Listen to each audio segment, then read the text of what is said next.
Assalamu alaykum wa rahmatullahi wa barakatuh. Muhammad, how's it going today, bro? Alaykum assalam, habibi. I'm doing great. How about yourself? Alhamdulillah, man. I'm especially excited for today's guest, which is you. Today, folks, we are Me? going to learn more about, yeah, we're going to get to know Muhammad a little bit more, and his background. Something that, we've noticed when we talk to a lot of people, who watch the show and everything is that, hey, we'd love to learn more about you guys, your background. And sometimes people, it's funny, Muhammad, I was just telling you about this. People like will hear snippets of our stories that we've shared, but they're like, hey, we'd love to hear yours. So here we go. And I honestly, I don't know if I ever told you this. I think despite knowing you for a few years before we started the podcast, alhamdulillah, it wasn't until that first episode I learned like so much about you. Like in those, we each took like 15-20 minutes to talk about each other. So I'm excited for it, bro. So I guess the first question I have for you is like, tell me about Muhammad, man. Like, what's your Spider-Man origin story, as they call it? Where do you, yeah? What's your earliest memory of something, I guess, that like influenced where you are now and who you are today? I grew up in Seattle, Washington. Alhamdulillah, I was born in Seattle, Palestinian origin. My father migrated here in the 80s. I actually grew up in the barbershop. That was kind of, when I think back about my childhood, I spent a lot of time in my dad's barbershop, like since I was probably 7 years old. So most of my childhood memories of, spending time with my dad, getting haircuts, just chilling in the back room, watching TV while he was working, going there after school, shaking hands with his customers and like being introduced and hanging out with him outside between haircuts, between clients. A lot Yeah. of my childhood memories, were there. And I think a lot of those experiences later on in life definitely shaped who I am today and what I came to become from a professional perspective. SubhanAllah, man. So when you were, did your dad have the shop like when you were born, or like what's his story? Like, because obviously Yeah. I heard one thing that you told me about your dad in the first episode about the train in New York. I'm like, yo, Yeah. what? So no, tell Yeah. us more about the Kiswani origin story. How'd you Sure. guys start, and then Sure. you know, yeah, from there. Yeah, happy to. So my father, Allah yarhamu, his name was Khalid Abu Anas. His American nickname was actually Jamal. I don't know why. um, he migrated to the U.S. I think it was late 80s, probably like 86, 85, Mm. 86. And his whole family had a background of being barbers. So it kind of was just like a Mm. natural thing where he actually moved to Yugoslavia first to study Wow, medicine. Yeah, to study medicine. wow, And I guess for any reason or not, he decided not to do that, and he found a way to come to the U.S. So he landed in New York, and he went to beauty school, like cutting hair. yeah, He just did that, learned how to cut hair, got a license, and he started cutting hair in New York. And I don't wow, know why, but my mom was telling me that my father actually, he told me as well, he actually used to live in the train for some reason when he first moved. Like I guess he worked, but didn't like it was super expensive. So he would like sleep wow. in the train, and he would like, make his hair all like, you know, pluck it out and like, Yeah. appear homeless so no one like bothered him. And then he would just sleep, and he would stash all his money and his cash in his pockets and his shoes because he didn't know where to put it from working all the Oh time my cutting hair. God, man. So yeah, that's where he started. And then over the years, he realized like if I want to get out of New York, I want to start a family. Yeah, So he married my mom in Jordan, came back, and he actually ended up landing in Seattle. Did that whole like, across the U.S. from corner to yeah, corner. yeah. And my father was in the barber business his whole life. That's all he did. He was an artist. He was amazing at cutting hair, mashallah. Allah yarhamah. Mashallah. He was literally in the magazine for like the Bellevue Seattle Times of like Oh my immigrant God. barber, 6 kids. He had a salon with like 20 30 employees working for him, and he was like a big shot barber. Wow, that's a Yeah, huge barber shop. It's not like a small, like, you no, know, 5-person shop. You're talking about like multiple floors almost, or no, it was one floor. It was one floor, and he just wow, yeah, he was mashallah. He was a businessman, mashallah, and wow. he had a salon. He actually started out. His first salon was in Seattle, in downtown. After a few years, he sold that and then moved to Bellevue, which is a smaller city that's now booming. The headquarters of Yeah, like, not headquarters, but a bunch of Amazon, Microsoft offices. That's yeah. where I was born. I went to Bellevue High School.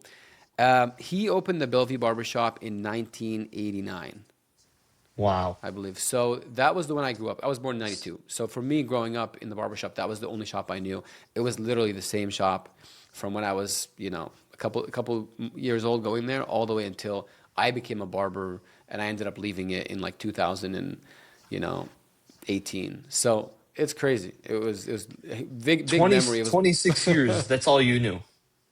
that's all I knew. And total time, Wow. the barbershop was aware like the barbershop was here for like 35 years before it shut down. So yeah. Wow. Subhanallah, man. Subhanallah. So you were like right off the bat, like not even like prior to being a barber, you were immersed in that customer service, like, and also dealing with so many different personalities. Like, I'm amazed. I don't think I have ever been to a barber shop with that many barbers, bro. Like that's crazy. I didn't even know it was that many people. Yeah, back then it was actually more of a salon. It was a traditional like Right. men and women's salon. Over Okay. time, my father he came to the U.S., did that. Money was great. Then he had some more knowledge, وتعلم الدين more, and he realized like okay, like I probably shouldn't work in a salon, women's salon environment, all that stuff. So initially he was cutting like women's hair, but then he Mm. تعلم الدين more. He's like, I'm not doing this anymore. He Yeah. became men only. He really downsized into like Wow. only like a 3-chair barbershop. It was actually the same location, but he told the owners, he's like, hey, I don't want this whole space. It was like 2,000 square foot. He was like, I only want 500 square foot. I want to have three chairs, a Yeah. small checkout station, couple wash areas, small back room, bathroom. That's it. So he stayed in the same location, but they cut it in half. They put a door, and that was rented out to someone else.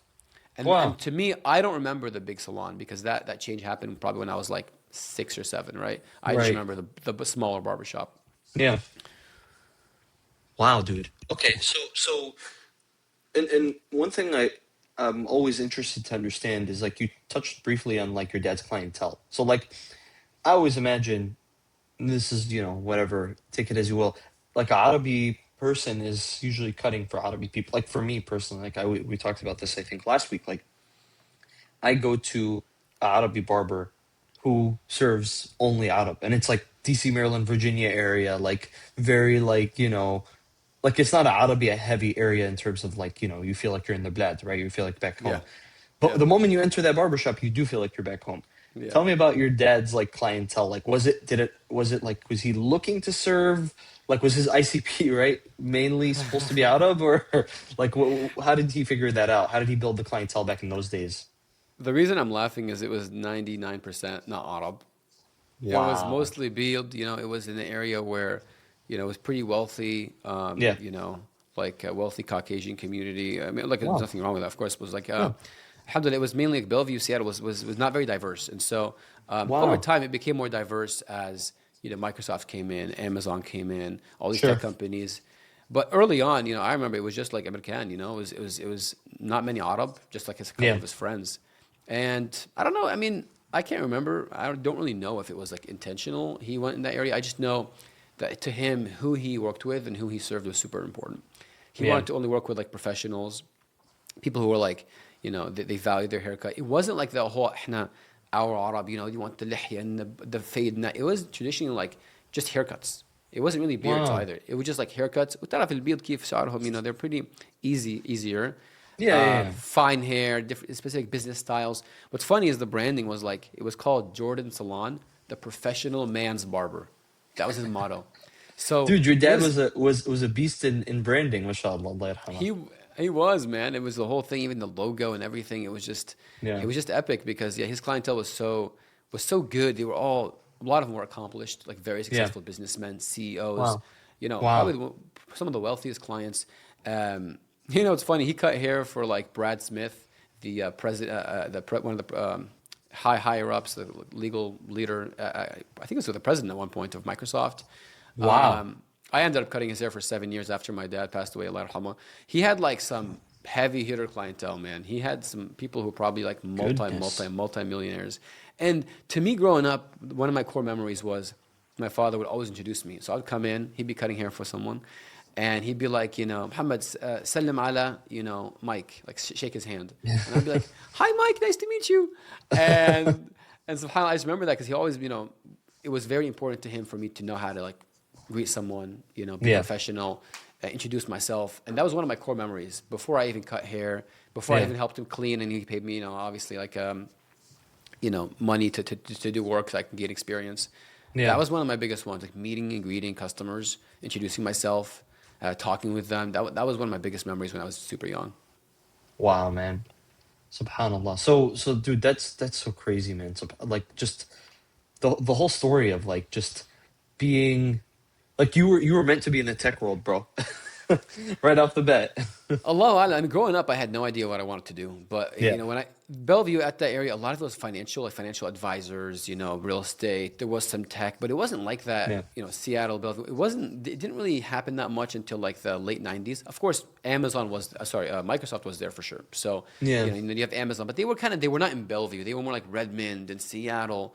For me in Bellevue, I noticed that happened a lot in like mid 2000s when there was a Yeah. big investment from these companies to build high rises in downtown Bellevue, and it became like a Sure. mega area where, when I was cutting hair there, or at least in like late 2018, 19, and then years before 2010 to 2020, man, all my clients were like software engineers, and a lot of them were from like Wow. China, India. It was so diverse. It became Yeah. harder to cut hair because everyone had different expectations, different Wow. origins. And it was beautiful though. Like that taught me, I think that was my favorite part about being a barber and being in that barber environment was I had so many different clientele, different walks of life, and they all wanted the same thing, to look and feel amazing. And you had to Wow. customize it for every single person. Did you ever have any clients that got upset with you? Upset with me? Like, hey, I this was. isn't what I wanted. Oh, I mean, of course, yeah, but Yeah. I was kind of a people pleaser. I want to make sure everyone was happy, and so for Yeah. me, of course, I had some bad haircuts as I was learning and practicing. But people were super nice about it. If you're a nice person, you're generally pretty kind. They may not come back, but Yeah. if you're respectful and kind and whatnot, people just it's hard for someone to complain and be unhappy. But I Yeah. will also say I had some mentors there, friends of my father who taught me Yeah. how to cut hair after my father passed away, Yeah. Allah yarhamhum. Yeah. And they were there to support me. So one time, a couple times I had a bad haircut and they saw and they're like, let me just take over and help out. The Yeah. customer may have not been a return customer for me as I was very young, but we were always taking care of our customers. Bro, that kind of pressure though, like how old were you Oh, yeah. probably in those days? When I started cutting hair, Yeah. I started cutting hair a little bit with my father to learn, but I never really was forced to get into it full time seriously until my father passed away, Allah yarhamah. Because I was like, at that point, there was a business. My Yeah. father was I was 19. My father had a really bad asthma attack. He went in a coma for like 8, 9 months, totally unconscious, and before he passed away, Allah yarhamah. So for me, it was like, we have a business. We have 5 siblings. We have a lot of responsibilities, and it was like I was in community college in the second year, and I was like, okay. My mom was like, hey, maybe you should take a couple months off, try to like help out the business, help run it, maybe learn how to cut hair. And alhamdulillah, I had a lot of support from my mom, barakallah fiha, and Yeah. the folks, the barbers who were with my father for many years. So a lot of them coached me, guided me, and it was a learning. That first year was super stressful, like running Yeah. a business from scratch, Because your learning how to dad your cut dad was hair. still sick when you were doing it, right? Yeah, he was like in the hospital, and I was like at the shop working full time, and then at night going to the hospital, and then my mom was going. It was definitely a challenge. Yeah. Yeah, yeah. Subhanallah. Allah Subhanallah. yarhamah. Yeah. Yeah, inshallah, man. Subhanallah, man. That's so crazy because it's like you. I mean, in that situation, you really rose up to the challenge. Like and it's like you're also taking on all this. Like I've cut hair like a few times in my life. Oh yeah. Yeah. Um. Let's just leave it at that. But I remember the pressure of like, yo, if one thing goes wrong, which they did a few times, it's like, that's it. Like the pressure's on. You're sweating bullets and all this. But in your case, bro, it's not like you're cutting your friends here. You're cutting like clients who, could, and the weight of the business is on you. Jordan Barbershop for Professionals is like 30 plus years of like experience and professionality is like on the line. So good for you, man. MashaAllah. That's amazing. Alhamdulillah, I looking back at it, it's probably the best thing that ever happened to me in terms of being put in that environment where I had to learn to run a business, Yeah.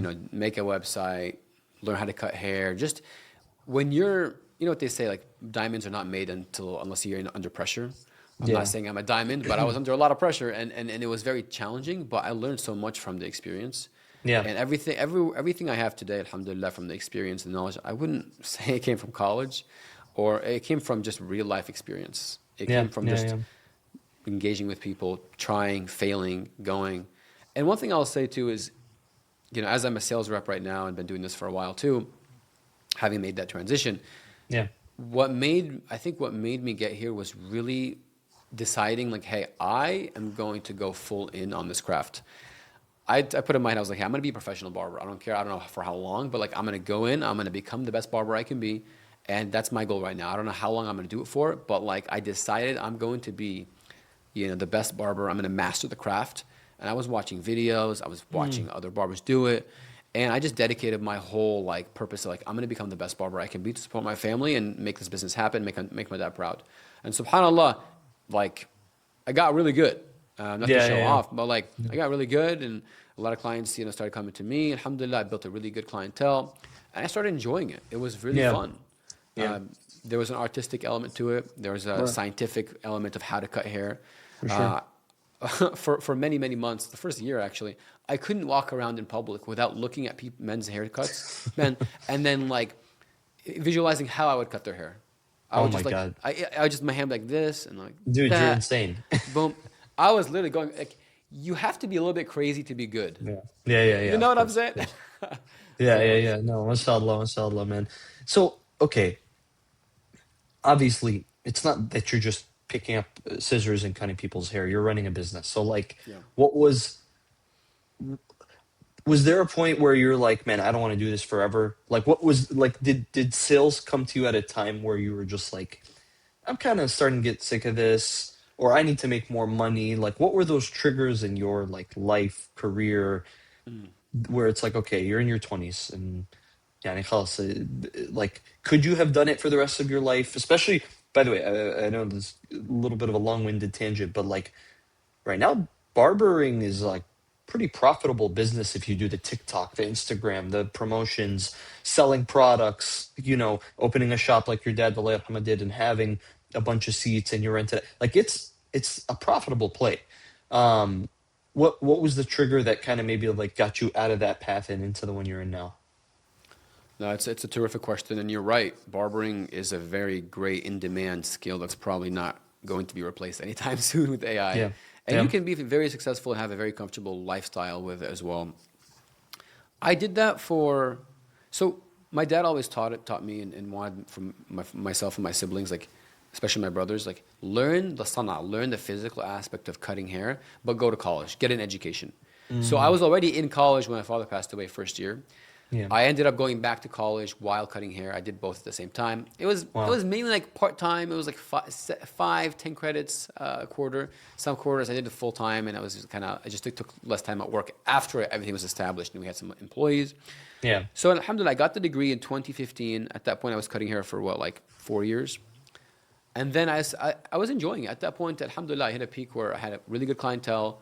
It was really decent money, great money, alhamdulillah. I was able to support my family, save money. I was still living at home. I wasn't married, so like I had minimal expenses.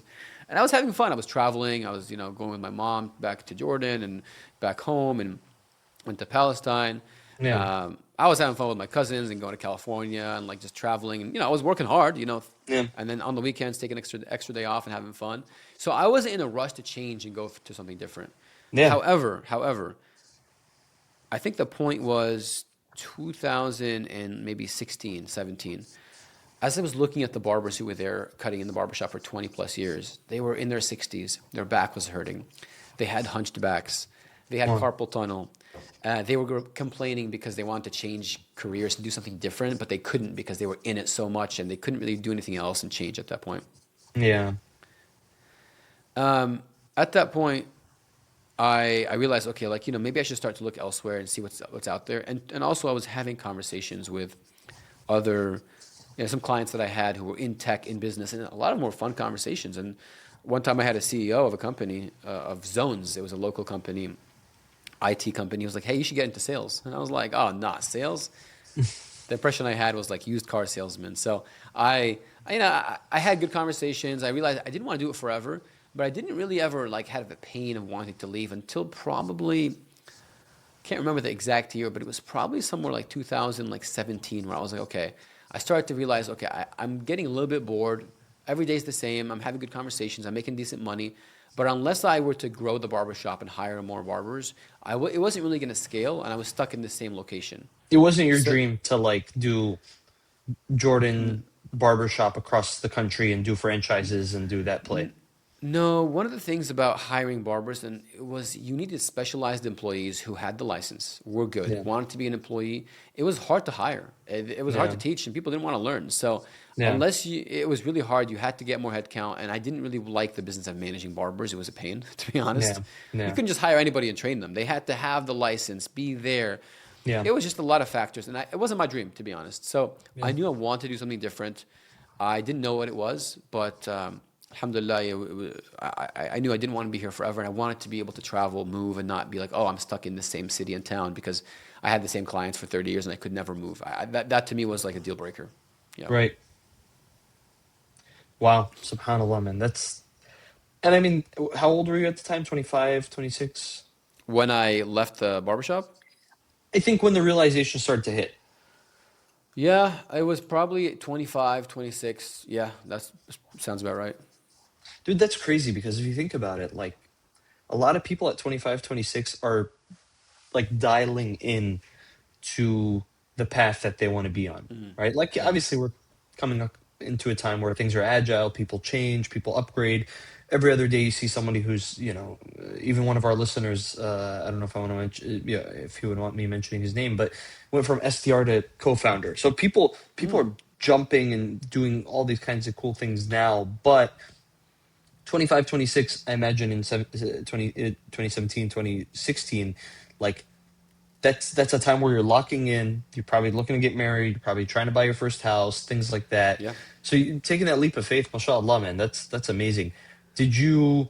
You said you didn't want to do sales. What brought you back to it? Was it that like was that CEO telling you, hey, you should do sales? Then, like where do you like basically because you cut the hair of wanting to do sales.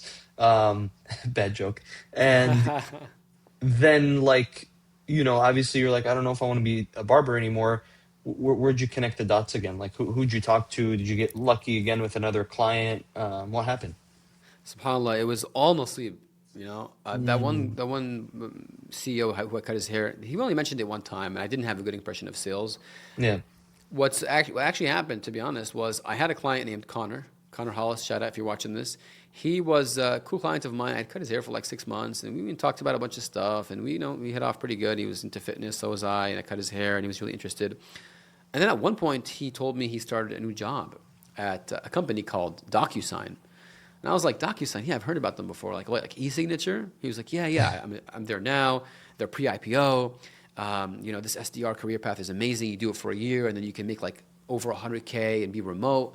And he was like so epic. And to me, he hit on all those things, and I'm like, oh, remote? Like I can be wherever, and like I don't have to cut hair all day, and I can just talk on the phone. And he was telling me, yeah, man, I just book meetings for like people on their calendars. They're called AEs.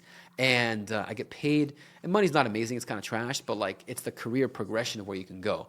It's Yeah. probably a step back in what you're making now, but like long term, you make a lot more money. You should try it, man. I can refer you. I get paid a referral fee as well, but like I actually care about, I think you can benefit as well. Mm, And to me, I was like super like, oh my God, what is this? Like that sounds amazing. At that point, I had been out of college for like a year and a half, so I had the degree, yeah. alhamdulillah. And I'm Alhamdulillah. like, I forgot if I prayed istikhara or if I talked to my mom about this. I can't remember, but I just remember he referred me. I came in for the interview. Everything was new to me, like the SDR floor of like 60 SDRs. I go in and I had the interview in the room, and it was just like super cool, like what you see in Yeah. TV for like corporate. And I Yeah. was like, Something in the movies. Yeah. yeah, yeah. I'm like, oh my God, this is real. And like, I came in and I saw an SDR dashboard of like top cold callers. And, to me, it was just like super cool, Yeah. especially showing up that day. By the way, I remember the day I go to interview, I was taking the bus to downtown Seattle. I think I missed the bus and I ended up running back to my house and taking my car and like speeding to downtown and paying $50 to park in some random high rise to make the Oh interview. my God. The whole experience was like epic, to be honest. Epic story to say after, not epic while it was happening. I know, But yeah, right? alhamdulillah. What were you asking me? I think I'm going on a tangent here. You were No, asking no. me, I was trying to see like because it sounded like you wanted out of barbering and then you didn't want to do sales, but then you found yourself back into sales. Okay, there was oh, somebody who, how did I get in? yeah. So yeah, referred by Connor, got in, subhanAllah, alhamdulillah, got the job, got the offer, like, I think it was like same day by Mike Stevenson, who just left DocuSign after 12 years, by the way. Oh wow. I just saw last week on LinkedIn, super cool guy. And he hired me and that was history. I got in as an SDR. Alhamdulillah, my cool stat that I'm super proud of is I was the second fastest promoted SDR. There was this one girl that got promoted within 9 months. It took me 10. But alhamdulillah, blew it out of the Wow. water. Yep, at the whole MashaAllah. company. Moved to like what's it called? MDR, which was like outbound. Before it was like Right. inbound and Yeah. converting inbound leads. And then it was like seriously like connecting with an AE, partnering with Yeah. them, tag teaming, outbound, account-based selling. That's what I got in. And then we could talk about that if you want later. But that was my journey of getting in tech sales at age Yeah. 25. Yeah. Bro, that's amazing, subhanAllah, mashallah. I mean, so many gems from your stories that like one, it's not I don't think it's ever too late to change careers. I mean, like obviously one thing that kind of like I don't know struck a nerve with me is you're talking about those barbers who you used to work with, and it's like I was just telling my brother this the other day. Is like he was saying, you know, I know I want to do this, but then I sometimes say, you know, there's like a fear of committing to a path that you don't like. And I was like, listen, man, one of the best ways to find out what you want to do and don't want to do is look. It's not a bad way. This is just using your eyes and your intellect. Look at people who are in a path that you don't like or in a path that you know they don't like. And basically think to yourself, I don't want to be like that. Like, I want to be in my 40s, 50s, 60s, even my 70s if I live that long, inshallah, and like enjoying what I'm doing. It doesn't have to, maybe in my 70s, I'm not working necessarily work. I'm doing some other kind of fulfilling, you know, use of my time. But I love that, bro, because it's like if you could have just like stayed dialed in, traveling, stacking the money and everything. But you know, for you, it sounded like it was less about just making money. It was more about like living a meaningful life that you don't kind of get bored of and you continue to grow and everything. And I mean, mashallah, you know, I look at your life, bro. You're always trying new and cool things. You're always getting to do a lot of, Alhamdulillah. you know, fun travels and biking and this and that. And just an observation. If you were a barber, I don't think you would have been able to do all the cool things you get to do. Your lifestyle would be very different. I mean, look, you're right. Alhamdulillah, I'm very fortunate for all that. I thank Allah for everything. One thing too is I was also actively playing soccer, and the days where I had like extremely, intense soccer game, the next day I'm standing up cutting hair at 10 a.m. till 6. Dude, it was tiring. Yeah. And a couple times I had a soccer injury. I couldn't stand up and cut hair. I had to take time off from work, and I realized it was a very very physical job. Yeah. And you said something that was very key. One time somebody told me, never take advice from someone that you don't want to be like. Someone says, follow someone's footsteps, right? If you see someone's very successful, figure out how did he get there. If you see someone that's like 50 and is not in this place where you want to be, ask yourself, how did they get there? And that was one of the things I did very young. And I realized, if I want to be somewhere, you know, all these barbers, when they get older, they're a lot of them are not a pain. They're not physically able to do all that stuff. I didn't want to do that. So, alhamdulillah, it guided my decision a bit, but tawfiq from Allah that He gave me this opportunity, gave me this client who ended up referring me. Yeah. I happened to be living in a place where it was a big tech hub, and there were a lot of companies from DocuSign to Outreach to Microsoft where I could have worked as well, and Amazon where I also got an offer at one point. Yeah. Alhamdulillah, I mean, I was very fortunate for the path that got me into tech sales. Alhamdulillah, man. That, bro, I really appreciate you sharing this because I think for anybody listening, we've talked about some of the takeaways already, but like it's never too late to No, get started, obviously, right? And career pivots aren't bad, right? Like don't no. every day decide, okay, I want to be a doctor, I want to be a lawyer, I want to be a firefighter. No, I mean, make sure it's a little bit more measured. But thank you so much for sharing, bro. I love this episode, man. No, my pleasure. It's one of those things where I forget after many years, like where I am today. A lot of people in my current circle of tech sales don't know that I was a barber and how I came from. So it's just cool to kind of document it and relive my memories through your questions Yeah. to me. It brings back a lot of memories from my father, Allah yarhamu, Allah yarhamu, ya Rab. from my early days cutting hair, from my time in Seattle, which I no longer live there as well. I'm now in Yeah. the East Coast. Just Yeah. great memories, alhamdulillah, and being thankful of every difficulty that Allah gave me in my life shaped me to who I am to become. You never lose. You either learn and you grow, or you get thawab and blessings for being patient. So, alhamdulillah, man. Alhamdulillah for everything. As Habib says, Alhamdulillah. alhamdulillah. Alhamdulillah, alhamdulillah. Well, jazakallah khair, bro. Yeah, thank you so much for sharing, and inshallah, until next time. Want to close this out? Yeah, man. Thank you for the opportunity to interview me and help me relive my story. I know we're interviewing you next for your story Inshallah. soon. So inshallah, that's on the next one. We'll flip the roles here, and inshallah, yeah, man. I appreciate it. It was a fun conversation. Thanks for the questions. All right, bro. Let's get back to work. We'll talk to you soon, inshallah. All right, assalamu alaikum. Take care. Salam.